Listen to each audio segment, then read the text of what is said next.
Assalamualaikum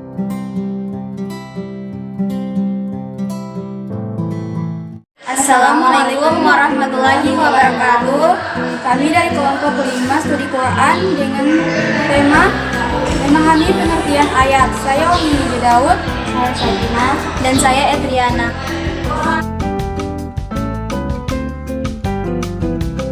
Bismillahirrahmanirrahim. Perkenalkan, nama saya Sakinah dengan NIM 21105032. Langsung saja saya akan menjelaskan yaitu A. Pengertian ayat. Kata ayat secara etimologi mengandung banyak arti, di antaranya yaitu mukjizat, tanda atau alamat, ibrah atau pelajaran, sesuatu yang menakutkan dan bukti dan dalil.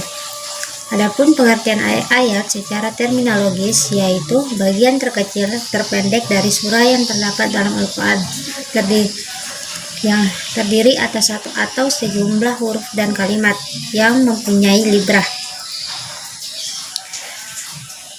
Arti Al-Zargani, ayat merupakan satu kelompok kata yang mempunyai permulaan dan akhir. Berdasarkan pengertian ayat, antara pengertian etimologis dan terminologis masih memiliki definisi yang kuat, sebab ayat-ayat Al-Quran itu merupakan mukjizat Nabi Muhammad SAW, merupakan suatu tanda atau alamat yang menunjukkan tanda kebesaran Nabi Muhammad SAW. Baik, selanjutnya yaitu B. Jumlah ayat dalam Al-Quran. Al-Quran merupakan pedoman dan falsafah hidup bagi orang-orang yang beriman dan bertakwa. Lantas, berapakah jumlah ayat dalam Al-Quran? Banyak yang menyebutkan jika jumlah ayat dalam Al-Quran yaitu 6.666 ayat, tetapi dikutip dari buku Keseimbangan Matematika dalam Al-Quran, Abbas Salama Alif Sampaya, disebutkan jumlah ayat dalam Al-Quran adalah 6.348 ayat atau 6.236 ditambah 112 kalimat basmalah di awal surah. Selanjutnya jumlah ayat Al-Quran menurut para ulama. Melansir dari buku studi ilmu-ilmu Quran karya Manah Khalil Al-Khatatan, ayat-ayat Al-Quran itu diturunkan secara berangsur-angsur. Rasulullah meminta menghafalnya dan menuliskannya di batu, kulit binatang, pelepah kurma, dan apa-apa saja yang dapat dipakai untuk alat menulis. Nabi Muhammad SAW juga menerangkan bagaimana ayat-ayat itu disusun dalam suatu surat. Sementara itu dalam Al-Quran surah Al-Hijr ayat 9 Allah SWT berfirman mengenai keistimewaan Al-Quran, yakni diturunkan langsung serta dipelihara oleh Allah SWT.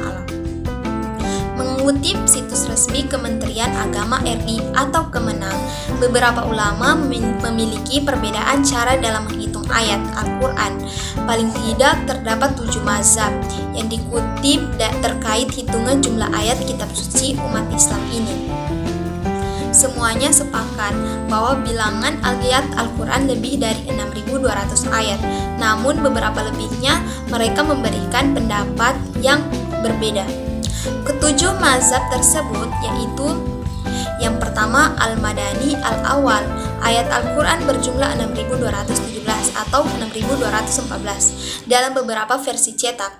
Jumlah yang banyak dikutip adalah 6.214 ayat. Kedua Al-Madani Al-Akhir, ayat Al-Quran berjumlah 6.214. Meski terdapat kesamaan hitungan jumlah ayat Al-Quran dengan pendapat kedua Al-Madani Al-Awal, namun tetap terdapat perbedaan antara keduanya dalam perincian penentuan ayat. 3. Al-Makki, ayat Al-Quran berjumlah 6.220. 4. As-Syami, ayat Al-Quran berjumlah 6.226. Kelima Al-Kufi, ayat Al-Quran berjumlah 6.236. Hitungan Al-Kufi inilah yang dikutip oleh cetakan Al-Quran di Indonesia dan seluruh cetakan berjumlah 6.236. Hitungan Al-Kufi inilah yang dikutip oleh cetakan Al-Quran di Indonesia dan seluruh cetakan Al-Quran di dunia yang menggunakan riwayat Hafs dari Iman Asim. 6. Al-Basri, ayat Al-Quran berjumlah 6.205. Ketujuh Al-Himsi, ayat Al-Quran berjumlah 6.236. Pengertian surah. Surah secara bahasa bisa berarti tempat, kedudukan, dan pagar. Pengertian surah secara istilah adalah sekumpulan ayat dalam Al-Quran yang berdiri sendiri, yang mempunyai permulaan dan akhir. D. Jumlah surah-surah dalam Al-Quran. Al-Quran terdiri atas 6.236 ayat yang terhimpun dalam 114 surah. Surah-surah dalam Al-Quran panjangnya tidak sama. Surah terpanjang adalah surah Al-Baqarah yang terdiri atas 286 ayat, dan surah terpendek adalah surah Al-Kautsar yang terdiri atas 3 ayat. Nama-nama dan susunan surah-surah Al-Quran. Kemudian dari mana surah yang terdapat dalam Al-Quran? Pada umumnya pemberian nama surah disesuaikan dengan tema yang terdapat dalam surah tersebut atau dengan kata bahkan kalimat yang telah ada dalam surah. Misalnya surah Al-Baqarah. Dalam surah ini kata Al-Baqarah itu disebutkan pada ayat ke-67 dan surah Ali Imran disebutkan pada ayat ke-33 serta surah Al-Maidah disebutkan hampir di bagian akhir surah.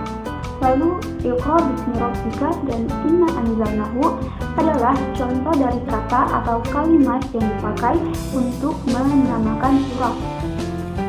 Dan Al-Ikhlas adalah contoh dari penamaan surah yang menggunakan sifat dari surah tersebut. Menurut para ulama yang ahli dalam ilmu-ilmu Al-Quran, kata yang dijadikan nama surah yang ditemukan di bagian akhir ayat yang memuat kata-kata tersebut diturunkan pertama kali oleh Allah melalui malaikat Jibril kepada Nabi Muhammad SAW. Dengan kata lain, ayat yang memuat kata-kata yang dijadikan nama surah diturunkan terlebih dahulu dibandingkan ayat-ayat lain dalam surah tersebut. Surah-surah dalam Al-Quran ini dapat diklasifikasikan menjadi 2 golongan, yaitu Makkiyah dan Madaniyah, tergantung pada tempat dan waktu penurunannya. Surah tersebut di Mekah atau di Madinah sebelum atau sesudah hijrah. Perlu kita ketahui juga sebenarnya nama sebagian surah dalam Al-Quran tidak hanya satu. Sebagai contoh dalam Al-Quran ada surah At-Taubah disebut juga dengan surah Al-Bara'ah, Al-Fatihah disebut juga dengan Ummul Kitab, dan terdapat beberapa surah lainnya. Untuk itu, berbahagialah kita karena memiliki kitab suci penuh dengan keistimewaan, penuh pelajaran, dan menjadi pegangan hidup kita sebagai umat Nabi Muhammad SAW.